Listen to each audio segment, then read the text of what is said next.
So we have done this yesterday कि हमारी जो प्लेन्स हैं वो पॉइंट पे कब इंटरसेक्ट करती हैं, जब this delta is not equal to 0. Now the question is what is this a1 b1 c1. हमारे पास प्लेन की इक्वेशंस गिवन है a1x b1y plus c1z plus d1 is equal to 0. Second equation is a2x plus b2y plus c2z plus d2 is equal to 0. a3x plus b3y plus c3z plus d3 is equal to 0. तो ये जो a1 b1 c1 है, these are the coefficients of x y z in first equation. a2 b2 c2 second equation की coefficients है, and similarly third equation में x y z की coefficients. तो अगर ये डेल्टा की वैल्यू 0 है, नॉन जीरो है, then we get a point. ये तीनों planes एक point पे intersect करती है. अगर आपको याद हो, आपने अपने +1 +2 में क्रैमर रूल किया था, ये उसके जैसा ही है. अब इसी तरह हमारे पास होता है डेल्टा 1. डेल्टा 1 क्या होता है? डेल्टा 1 अगर हम फर्स्ट कॉलम मींस x के कोएफिशिएंट्स को, अगर आप यहाँ पे देखो, ये जो x के कोएफिशिएंट्स हैं इनको कांस्टेंट टर्म्स से रिप्लेस कर दे. कांस्टेंट टर्म्स क्या है? d1 d2 d3. बाकी सब कुछ same, b1 c1 b2 c2 b3 c3. So this is delta 1. Delta 2 क्या हो जाएगा? A1, A2, A3, then D1, D2, D3. D1 रहेगा, D1, D2, D3, C1, C2, C1, C2, C3. Similarly हमारे पास delta 3 आ जाएगा. So now you know what is delta 3. A1, A2, A3, B1, B2, B3, last में D1, D2, D3 आ जाएगा. तो हमने second case किया था कि these planes intersect in a prism, they will form a prism, और prism को हम टेट्राहेड्रल भी बोल देते हैं. If delta is equal to 0 and delta 1 is equal to 0 or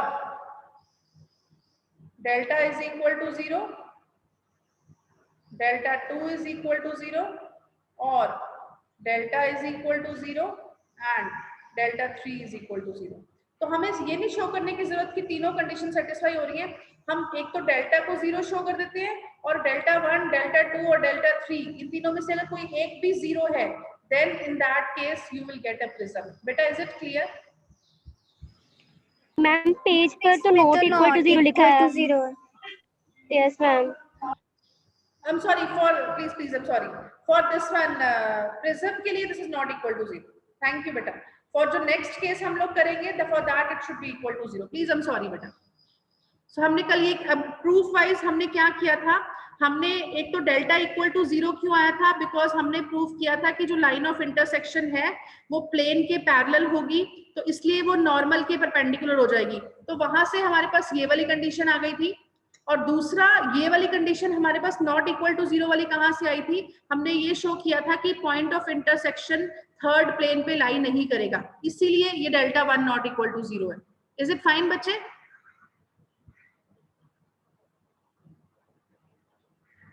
girls is it clear? Yes ma'am. हमें तीनों कंडीशंस शो करने की जरूरत नहीं है, इन तीनों में से कोई एक कंडीशन भी हम शो कर देंगे, then it means we will get a prism, right? So before we move to the questions, let us take one more case. So this case says, so case 3 is find the condition.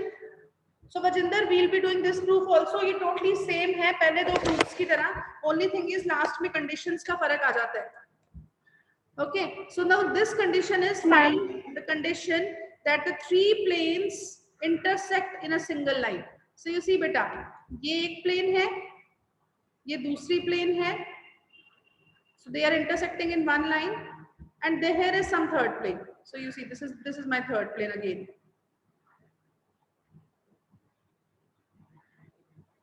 So if you see all the three planes, they are intersecting on this line, so you see यहाँ से दो चीजें बिल्कुल clear है। तो अब यहाँ से अगर आप देखो वही सेम चीज हम करेंगे, this is say plane 1, this is say plane 2, this is say plane 3। हम क्या करेंगे, फर्स्ट प्लेन और सेकंड प्लेन की इंटरसेक्शन लाइन निकाल लेंगे। सो उसकी इक्वेशन हमें निकालनी आती है। इज इट फाइन बच्चे, all of you? Yes ma'am. Right, we have already seen कि हम लाइन ऑफ इंटरसेक्शन की इक्वेशन कैसे निकालते हैं। अब अगर आप देखो ये जो लाइन ऑफ इंटरसेक्शन है, से मैं 1 मिनट में यहाँ पे बनाती हूँ दोबारा। So you see this is plane number 3, और अगर आप सिंपल व्यू करो अब ये आपकी लाइन ऑफ इंटरसेक्शन आ जाएगी। This is the line of intersection. तो अगर अब आप देखो ये जो लाइन ऑफ इंटरसेक्शन है ये प्लेन के नंबर 3 के ऊपर लाई कर रही है। अगर हम चाहते हैं कि प्लेन नंबर 3 और ये लाइन ऑफ इंटरसेक्शन दोनों एक लाइन पे इंटरसेक्ट करे, तो इट मींस ये जो रेड लाइन है ये प्लेन के ऊपर लाई करनी चाहिए। इसका मतलब जो प्लेन का नॉर्मल है वो इस लाइन का नॉर्मल होगा। Yes ma'am. राइट, सो जो प्लेन की लाइन परपेंडिकुलर होगी वो इस लाइन के भी परपेंडिकुलर होगी। राइट, और तो वहां से हमारे पास कंडीशन आ जाएगी delta is equal to 0। Is it fine? So let me quickly recall the proof.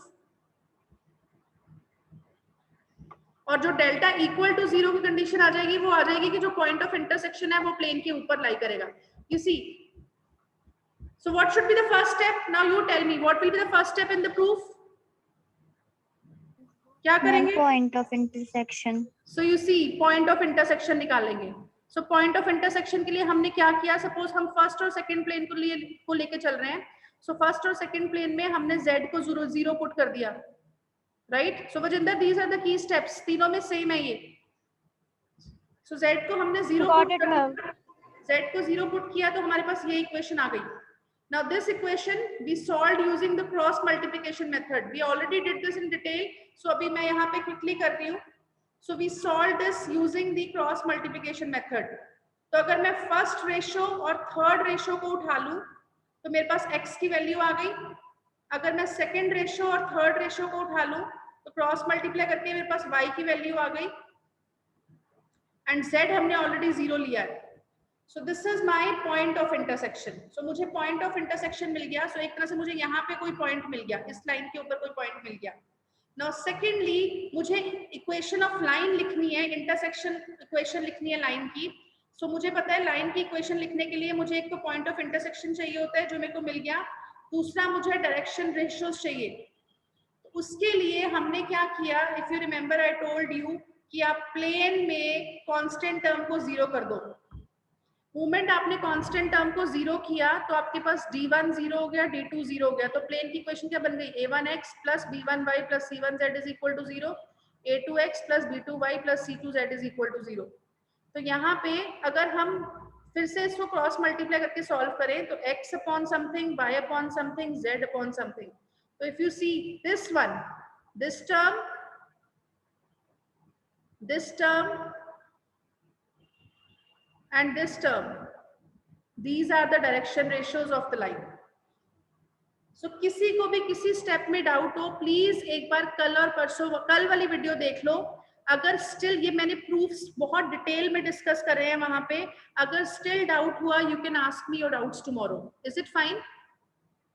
Yes ma'am. All of you बेटा, किसी को भी किसी भी स्टेप में डाउट है tomorrow you can ask me again.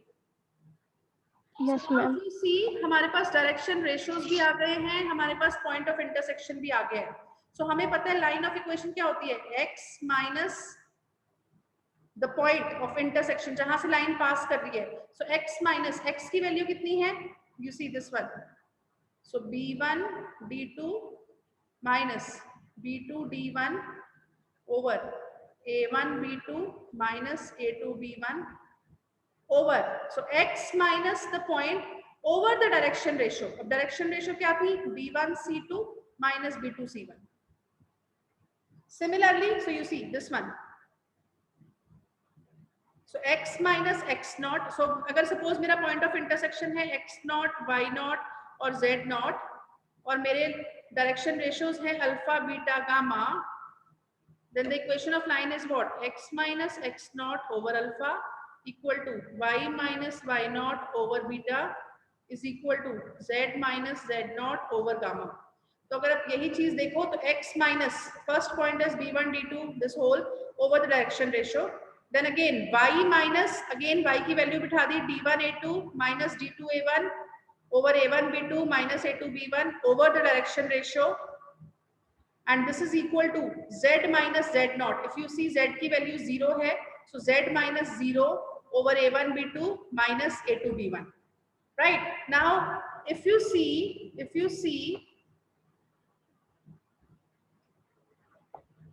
so अब हमने डिस्कस किया था कि ये जो अभी हमारे पास आ गई लाइन ऑफ इंटरसेक्शन, तो अब ये जो लाइन ऑफ इंटरसेक्शन है ये प्लेन थर्ड के ऊपर लाइक अगर करेगी तो इट मींस जो इस प्लेन की नॉर्मल है वो इस लाइन के भी परपेंडिकुलर होगी। और हमें पता है अगर कोई दो लाइंस या दो प्लेन्स या एक लाइन और एक प्लेन परपेंडिकुलर होते हैं तो उनके डायरेक्शन रेशियोज को अगर आप मल्टीप्लाई कर लो और प्लस कर दो, then they should be 0. So you see, this is my third plane. This is the equation of my third plane. This is the equation of the third plane, right? और जो हमने अभी line of intersection लिखी है उसके direction ratios कितने थे? उसके डायरेक्शन रेशियोज थे b1 d2 minus sorry b1 c2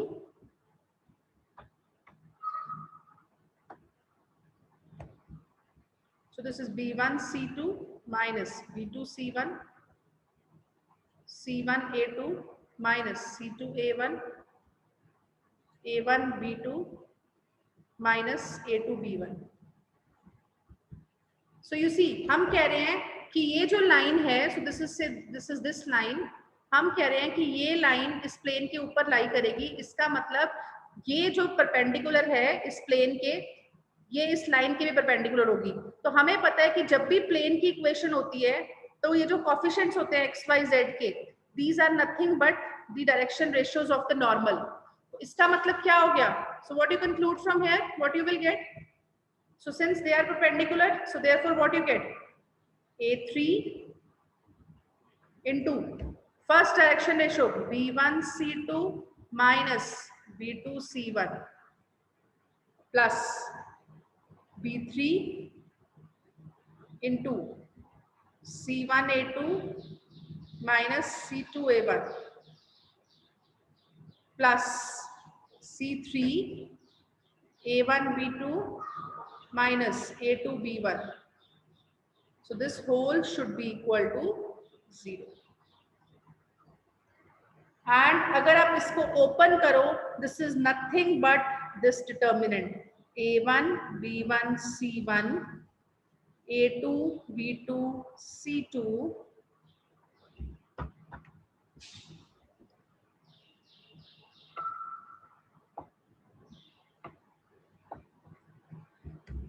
and a3 b3 c3.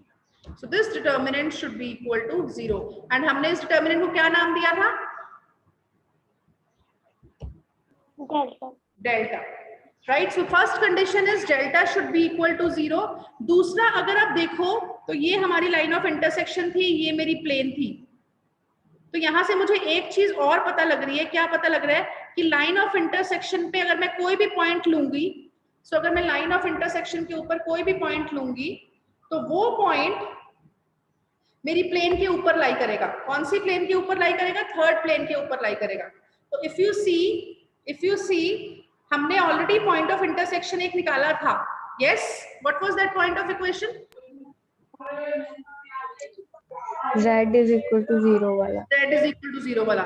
So and the point of intersection lies on plane 3.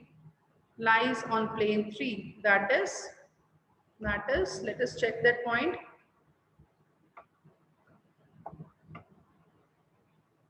So you see, this is the point of intersection.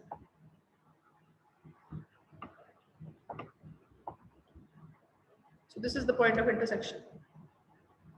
So let us put this point in the equation. So a3 into x की value कितनी है?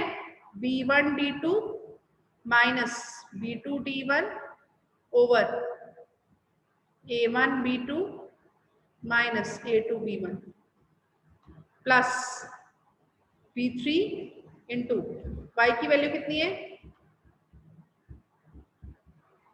D1A2 minus D2A1 over A1B2 minus A2B1 plus C3 into Z. If you see Z की value 0 है, so obviously this Z coefficient will become 0. So there will be no Z coefficient, right? So last term will be what? So C3 into 0 plus D3 is equal to 0. So अगर आप LCM ले लो अब, तो अगर आप देखो दोनों terms में डिनोमिनेटर में सेम टर्म है, so let us multiply whole of this equation with the denominator. So what you get, b1 d2 minus b2 d1 plus b3 into d1 a2 minus d2 a1 plus d3 into a1 b2 minus a2 b1. LCM ले लिया हमने, this whole will be equal to 0. And if you open this interval, if you open this determinant, so this determinant is nothing but what one. If you see, यहाँ d1 d2 आ रहा है, d1 d2 d3 आ रहा है, a1 a2 आ रहा है, c1 वाली term नहीं आ रही है. Yes or no? C वाली कोई टर्म नहीं है. So basically this is this one, a1. Sorry, this is a1 b1 d1. So a1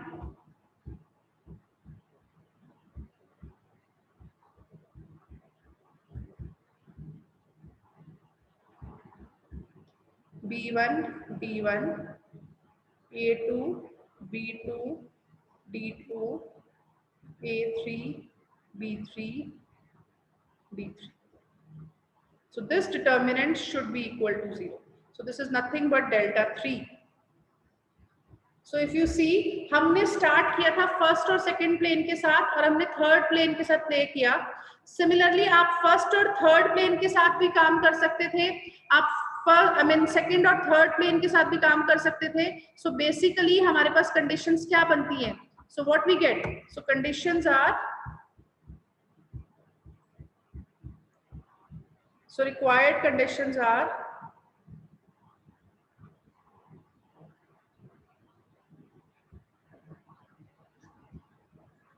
so delta is equal to 0 and delta 1 should be equal to 0, or delta is equal to 0, delta 2 is equal to 0, or delta is equal to 0 and delta 3. Is it clear बच्चे? Yes, ma'am. Right? Rather इसमें I'll give you one thing. अगर आप देखो, अगर आपने geometry देखी हो, अगर आपने इस प्लेन की ज्योमेट्री अगर आपको याद हो, बेसिकली क्या होता है कि ये देखो, ये आपकी प्लेन 1 थी, ये आपकी प्लेन 2 थी, ये आपकी प्लेन 3 थी, और ये आपका लाइन ऑफ इंटरसेक्शन थी. मैम नोटबुक के जैसे 3 पेजेस होते हैं वैसे कह सकते हैं, राइट? यस. और अगर आप देखो, ये आपका पॉइंट ऑफ इंटरसेक्शन था, तो अगर आप देखो जो पॉइंट ऑफ इंटरसेक्शन है वो एक्चुअली तीनों प्लेन्स के ऊपर लाई करेगा. सो अगर आप देखो तो एक्चुअली कंडीशन ये ऐसे रिडंडेंट हो जाती है. So basically this is this, delta is equal to 0 and delta 1 is equal to 0 and delta 2 is equal to 0 and delta 3 is equal. So in this case everything becomes 0. So this is the condition when the three planes, they will intersect in a one line. Is it fine bache? Is it clear all of you? Yes, ma'am. Yes, ma'am. Right? So if this is clear, अच्छा, before I go to the questions, अगर आपको याद हो आपने Cramer rule किया था 12th class में, किया था? नहीं मैम. हाँ, but let me recall. देखो, अगर आपको याद हो, अगर आपके पास 3 इक्वेशंस हो, ax b1y plus c1z plus d1 is equal to 0, a2x plus b2y plus c2z is equal to plus d2 is equal to 0, a3x plus b3y plus c3z plus d3 is equal to 0. ठीक है, तो ये आपको अब आपको पता है delta क्या होता है. What is delta? A1, B1, C1. So determinant of a1, b1, c1, a2, b2, c2, a3, b3, c3. Now you know delta 1, now you know delta 2 and now you know delta 3. तो basically ये rule क्या बोलता है कि अगर आपको इस equation में x की वैल्यू निकालनी है, so x is nothing but delta upon delta 1. I have to check. It is delta 1 upon delta or delta upon delta 1. I'll just confirm. Wait. Ma'am, delta 1 upon delta, I think. Delta 1 होएगा ना? Yes. Even Yes, ma'am. I am writing in another way. Yes. X should be delta 1 upon delta. मुझे भी यही doubt आया. It should be dx upon d. Yes. Delta 1 upon delta. Y should be delta 2 upon delta. And Z should be delta 3 upon delta.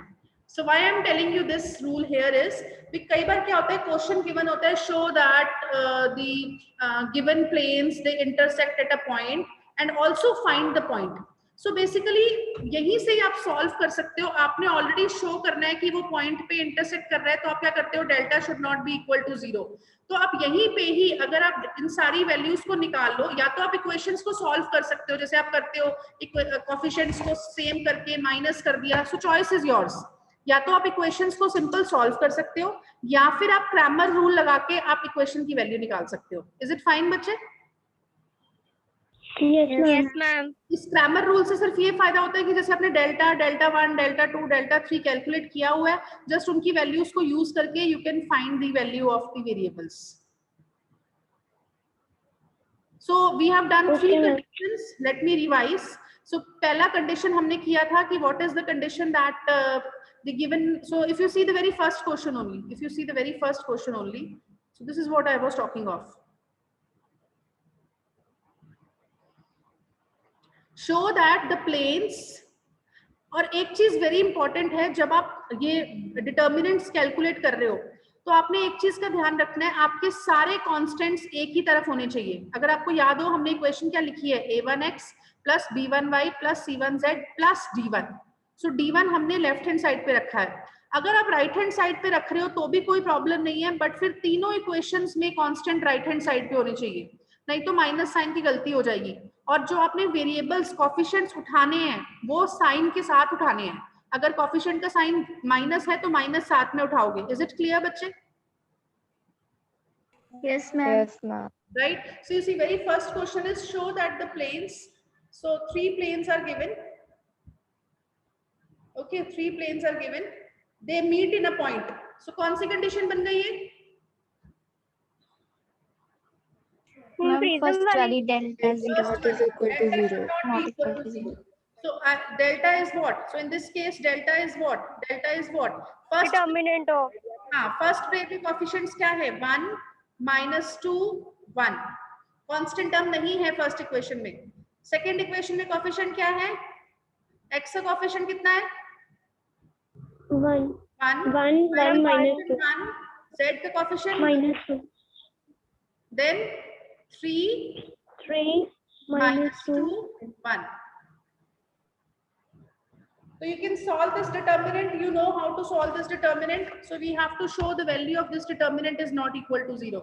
अब देखो बेटा, choice आपकी है. This was I was talking. So now the second part is you have to find the point of intersection also. So x minus 2y plus z is equal to 0. X plus y minus 2z minus 3 is equal to 0. 3x minus 2y plus z minus 2 is equal to 0. तो बेटा देखो, I'll give you 2 methods. If you see he is doing Cramer rule. तो अगर आप देखो delta 1 क्या बनेगा बेटा? आपके कांस्टेंट्स कितने हैं यहाँ पे? डेल्टा 1 लिखते हैं. चलो डेल्टा 1 क्या होता है? This determinant. फर्स्ट कॉलम को कांस्टेंट से रिप्लेस कर देंगे. एक चीज तो देखो, यहाँ पे सारे कांस्टेंट्स सब 0 के इस तरफ है. So this is fine. First term में there is no constant first equation में. सेकंड इक्वेशन में कांस्टेंट कितना है? -3. थर्ड इक्वेशन में constant -2. -2. He is writing this wrongly. यहाँ पे -2 आएगा. Okay, so second column as such, -2, 1, -2, 1, -2, 1. Beta, is it fine? Yes, ma'am. Yes, ma'am. Right? Similarly, delta 2, ये actually equation को इस तरह सॉल्व कर रहा है, ये +2 लेके चल रहा है, तो अगर आपने आंसर मैच कराना है तो आप ऊपर क्वेश्चन में चेंज कर लो +2, चॉइस इज योर्स, क्योंकि नीचे भी इसने 2 ही लिया हुआ है, तो वो अगर क्वेश्चन चेंज कर लो +2 तो आपका आंसर मैच हो जाएगा. So you can calculate delta 1, you can calculate delta 2, you can calculate delta 3, and finally x is what? X is delta 1 upon delta, y is delta 2 upon delta, z is delta 3 upon delta. Is it fine? Yes, ma'am. Right? Yes, Or the other way is, अगर आपने Cramer rule नहीं लगाना है तो ये आपकी equations हैं. Just to match the answer, I am doing it +2. Right? So what you can do, you can subtract. Ma'am उन्होंने कांस्टेंट राइट हैंड साइड लिए हैं. अच्छा, वो सारे इस तरफ ले गए हैं. That's the reason. मैंने ये नहीं देखा. Okay. So you see, this is important. So this you have to take care. या तो सारे constant left hand side पे रखो या सारे constant right hand side पे रखो. So मैंने वो नहीं देखा. Right? So please, अगर आप left hand side पे लेके कर रहे हो, then you will make sure कि they all are on the left hand side. Is it fine, बच्चे, all of you? Yes, ma'am. Thank you, beta. Thank Yes, you. ma'am. So x minus 2y plus z is equal to 0. Second equation was x plus y minus 2z minus 3 is equal to 0. So what I'll do, I'll subtract these two equations. So if I subtract 1 and 2, so 1 minus 2. So x will cancel. So minus 2 minus y will be minus 3y. Then this will be plus 3z. And plus 3 is equal to 0.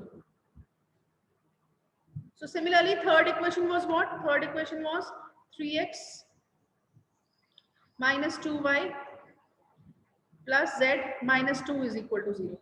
So what I'm doing now is I'm multiplying third equation. I'm multiplying first equation with 1 with 3. I'm multiplying first equation with 3 and I'm subtracting third equation. Beta, is it fine? Yes, ma'am. Yes, ma'am. So you see what will happen, 3x and 3x will cancel, right? फिर ऊपर कितना आ जाएगा, minus 6y minus 6y and plus 2y. So how much it will become?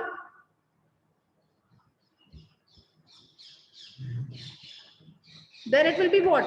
3z minus z. So it will be how much? Plus 2z. And ऊपर constant term कोई है नहीं है, so plus 2. Is it fine?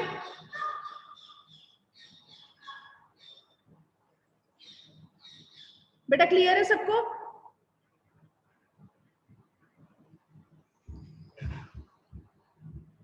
So here, Yes, ma'am. if you want, you can divide this whole equation with 3. So what you get, minus y plus z plus 1 is equal to 0.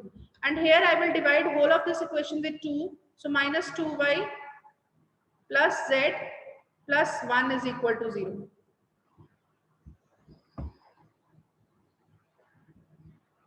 Right? And finally,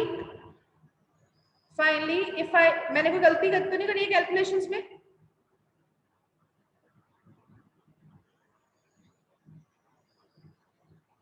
But is it fine?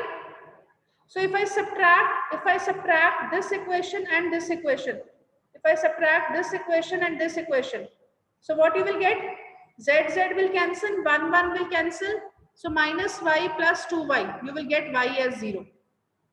Is it clear? Yes, ma'am. The moment y is 0, I'm using this equation. Moment y is 0, you will get z is equal to minus 1. And moment y is 0, z is equal to minus 1, you will get x as 1. So point is how much? Point is 1, 0 and minus 1. You see. So choice is yours. Choice is yours. बेटा clear है?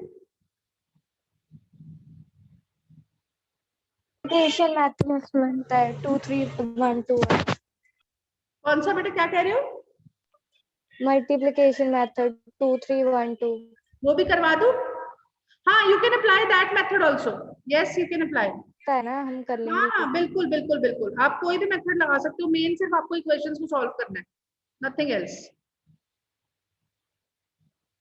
Okay, so what about the second example?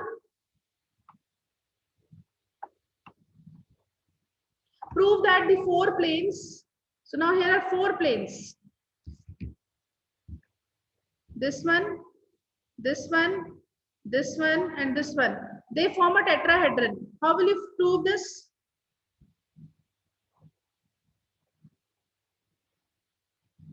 How will you prove this? They form a tetrahedron.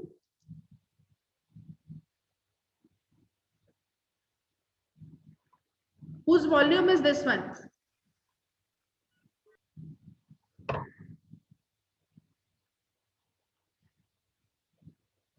Any idea? So if you see now, before I move further, अगर आपको याद हो, आपने volume of tetrahedron भी पढ़ा था. किसी को याद है what was the volume of tetrahedron? Prism का वॉल्यूम कितना होता है? Ma'am 1/6 of 1/6. Yes. So x1, y1, z1. Determinant. x1 y1 z1 x2, y2, z2. और अगर d कांस्टेंट नहीं है तो 1. आप लास्ट में 1 लेते हो. x3, y3, z3, 1. Yes ma'am. x4, y4, z4, 1. So this is the volume of the tetrahedron. This determinant. x1, y1, z1, 1. x2, y2, z2, 1. x3, y3, z3, 1. x4, y4, z4, 1. तो अगर आप देखो यहाँ 4 roots मिल रहे हैं, इसीलिए यहाँ पे 4 इक्वेशंस गिवन है. तो आपको कुछ नहीं करना है, ये सिर्फ कंफ्यूज करने के लिए क्वेश्चन इस टर्म में गिवन है. आपने क्या करना है, 4 इक्वेशंस है, चारों इक्वेशंस को सॉल्व करके, ऑब्वियसली 4 इक्वेशंस को सॉल्व करने के लिए आपको 3 इक्वेशंस पहले उठानी पड़ेंगी. Is it fine? So you have to find the point of intersection. Yes ma'am. So will you try this question? So once you get all the 4 points, you will just put this in this formula and it will turn out to be this. It will turn out to be this value. Beta clear है सबको? Yes, ma'am.